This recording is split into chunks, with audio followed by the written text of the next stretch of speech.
Estamos de regreso en W Radio Cuentavientes y como les decía al principio del programa, este 1 de diciembre se celebra el Día Mundial del SIDA. Este año el lema es Igualdad Ya, porque después de 4 décadas de que el mundo entero está tratando de encontrar la solución al SIDA, las desigualdades siguen existiendo, tanto en los servicios más básicos, y mi adorada comunidad LGBTIQ del programa estarán aquí para constatarlo, el acceso a las pruebas de detección, el tratamiento y los preservativos, y sobre todo en países de tercer mundo, países en extrema pobreza, esto se agrava todavía más. Entonces estamos hablando del tema, ya hablamos de algunas estadísticas, la diferencia entre SIDA y VIH, y ahora vamos a hablar de cómo se transmite el VIH y cómo no se transmite, Paco. La mayor parte de las formas como se transmite es a través de una relación sexual. Incluso por esta razón también las mujeres han sido afectadas, y más en algunos países, pues como en África, en donde hay más mujeres infectadas que hombres. Entonces, la relación sexual es la forma más común. Pero explica por qué. Claro, es una enfermedad por transmisión sexual porque al haber contacto de fluidos sexuales, hay paso del virus. Es más frecuente cuando la relación es a través del ano, porque es más vascularizado. Y bueno, hay relaciones penilanales, pero tanto en parejas del mismo sexo como en parejas heterosexuales. Entonces, hay el riesgo del contagio de la mujer también por esa vía, también intravaginal, pero evidentemente hay más vascularidad en la zona del ano y del recto, y por eso también esa transmisión ocurre, hay desgarros, y el contacto con la sangre es muy importante. El 99% de los casos de contagio es transmisión sexual. Las mujeres tienen riesgo, incluso se ha comentado que por la vascularidad del sistema genital femenino hay más riesgo de que un hombre contagie a una mujer que una mujer contagie a un hombre. Es así la situación. Ahora, es también por agujas contaminadas o sangre contaminada. Por eso el grupo de personas que usan drogas intravenosas también tuvo un incremento. Y ahí no solamente las agujas pueden ser por drogas, pueden ser accidentes en trabajadores de la salud. Cuando yo hacía infectología en 93, resucitando un paciente, accidentalmente me picó la enfermera con una aguja del paciente que tenía VIH. Y pasé 6 meses pues con el miedo, la angustia de saber si me había contagiado. Afortunadamente no ocurrió, pero existe ese riesgo.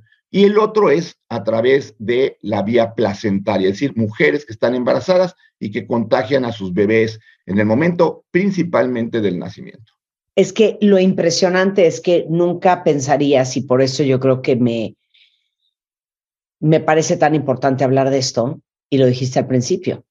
Pues sí, con una prostituta o a lo mejor con una desconocida, pues te pones un condón, o con un desconocido le pides que se ponga un condón. Pero pues ¿a qué hora le vas a decir a tu marido que se ponga un condón? Porque asumes que no es infiel, y que si es infiel, pues por lo menos se está cuidando. Pero las estadísticas de la cantidad de mujeres y niños que son VIH positivos, contagiados por el marido, es altísima, Paco. Altísima, terrible. Y te voy a decir una cosa, también he tenido casos así. Al revés. He tenido casos al revés. He tenido casos en donde la mujer resulta con VIH y el marido no es VIH positivo. Y son pocos, pero así sucede. Y también aquí, pues, ocurre lo contrario. Ahora, es un número muy inferior al contrario, ¿no? En donde hombres tienen VIH y contagian a sus esposas, o tienen VIH y no quieren que se sepa por parte de la esposa. Y la ley obliga a que tenga el cónyuge la capacidad de saberlo, pero pues no te obliga si no tienes una relación formalizada. Entonces, decirle, oye, tienes VIH, tienes que avisarle a las parejas con las que tuviste relaciones porque los puedes haber contagiado. Y pues hay una renuencia por parte del paciente y pues puede contagiar a otras personas. Ese ha sido, te digo, lo más triste del egoísmo humano en ese tipo de situación. Claro.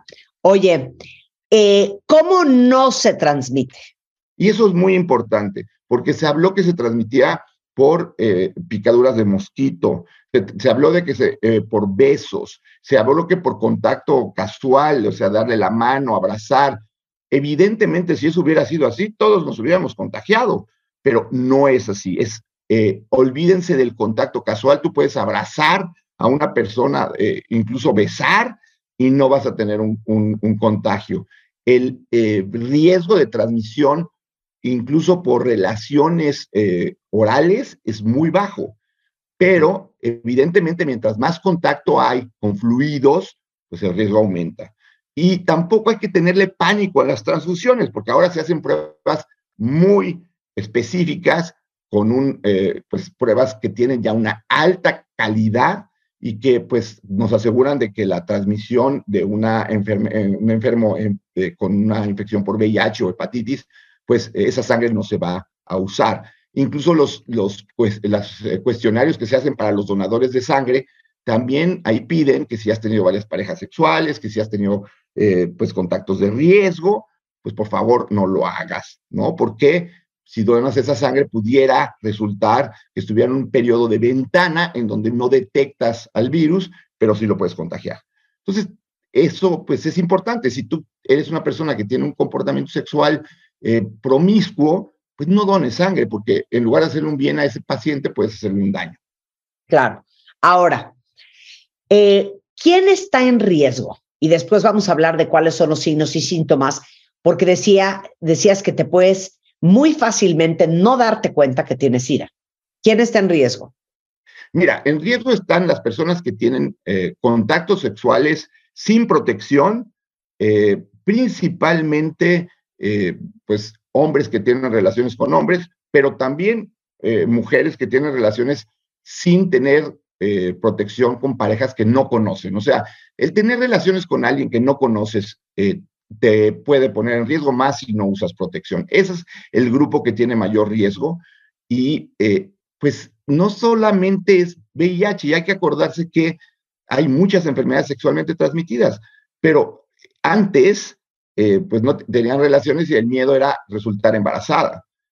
Ahora lo que tienen que pensar es que no solamente existe ese riesgo, sino existe el riesgo de adquirir, pues no solamente VIH, sino sífilis, papiloma humano, herpes, clamidia, una serie de enfermedades sexualmente transmitidas, que sí, obviamente VIH por la implicación social, pues llama la atención, es impactante, ¿no? Pero es el llamado a tener una vida sexual, sí, una vida sexual feliz, una vida sexual, pero sana, con higiene, con cuidados. Ese es el llamado que yo creo que también se tiene que hacer. Oye, a ver, llegó una pregunta muy importante. ¿Te puede dar SIDA por sexo oral? Es muy baja y son casos anecdóticos. Realmente se considera que no, o sea, la respuesta sería no, pero si buscan en la literatura hay casos anecdóticos. Ahora, cuando se revisan esos casos, se encuentran que hubo más de un factor de riesgo, pero en general se considera que la transmisión por sexo oral no existe en el VIH, tiene que ser a través de penetración, ya sea vía penil vaginal o penil anal. Ok.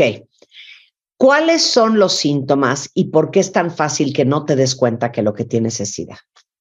Cuando tú adquieres la enfermedad, aproximadamente el 30-40%, es decir, menos de la mitad, tienen un síndrome en las primeras semanas que se llama mononucleósico, porque se parece a la mononucleosis. Tienen fiebre, tienen erupción en la piel, le crecen los ganglios, se sienten muy mal y dura aproximadamente 2 semanas, igual que una mononucleosis.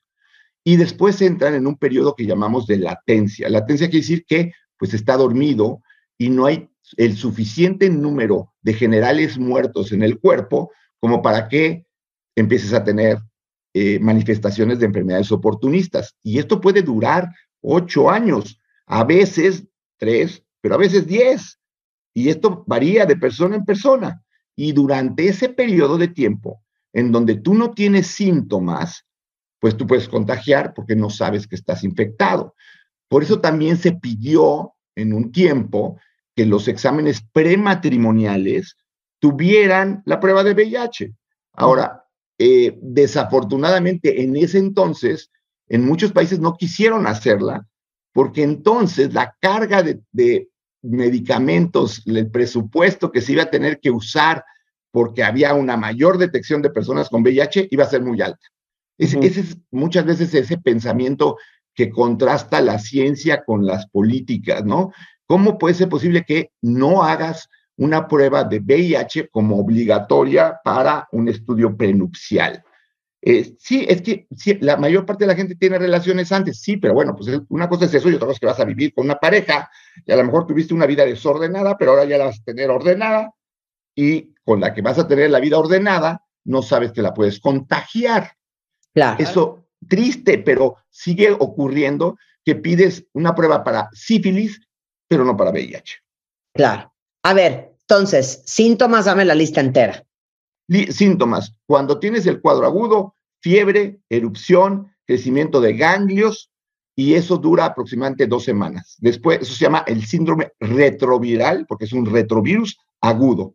Después entras en un periodo de latencia y cuando empiezan a tener esa baja de generales en tu ejército que se llaman CD4 y llega a menos de 200, puedes tener tuberculosis, puedes tener una neumonía, puedes tener una meningitis. Entonces, cuando llega un paciente con una neumonía rara y descubres que es un hongo que se llama Pneumocystis gyroviciantis Pneumocystis carini, dices, este paciente tiene VIH. Ajá.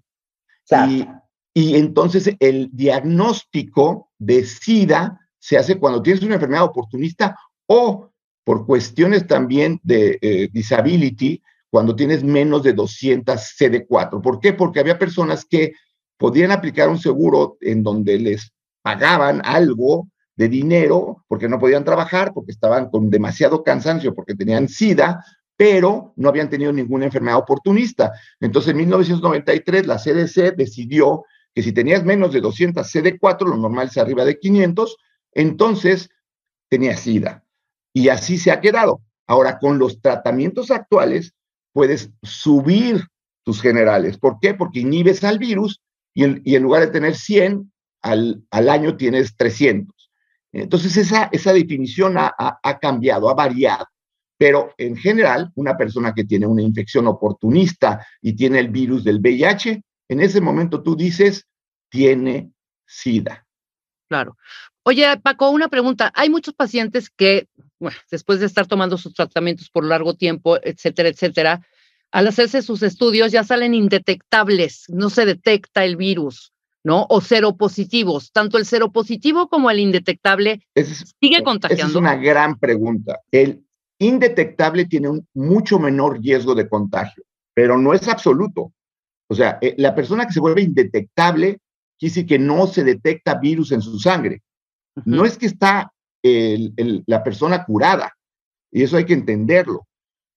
En el suero se van a detectar anticuerpos contra VIH. Entonces, eso es lo que llamamos seropositivo, que debería ser suero positivo, ¿no? Su suero es positivo al VIH. Es como si alguien tiene sarampión, le va a quedar la marca de que tuvo sarampión toda la vida. Pues aquí igual, si tuviste VIH, sigues teniendo VIH, aunque estés indetectable, y la marca es el anticuerpo que tienes en tu sangre.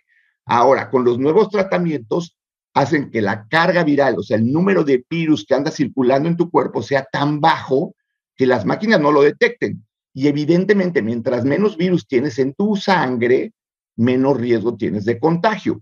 Pero no es absoluto.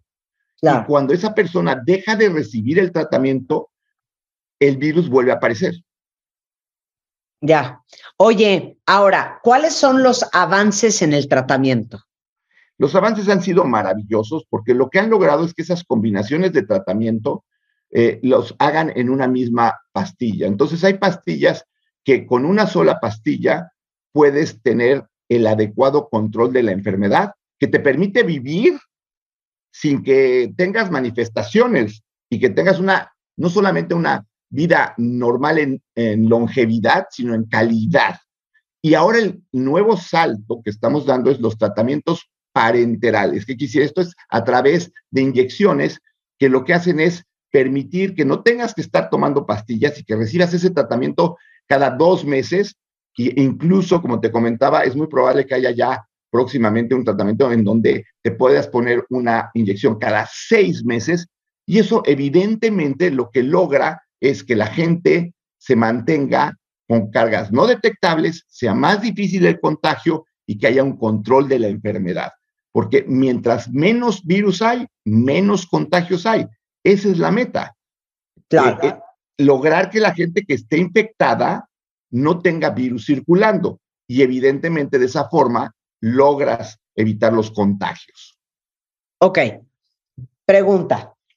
¿El dueño del HIV es el infectólogo y solo el infectólogo?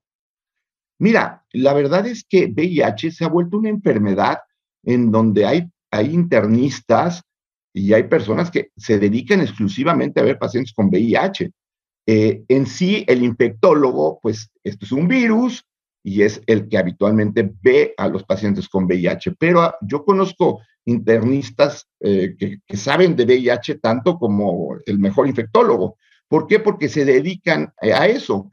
Y en un momento dado, en Estados Unidos hubo pues la propuesta de que hubiera una especialidad para VIH únicamente.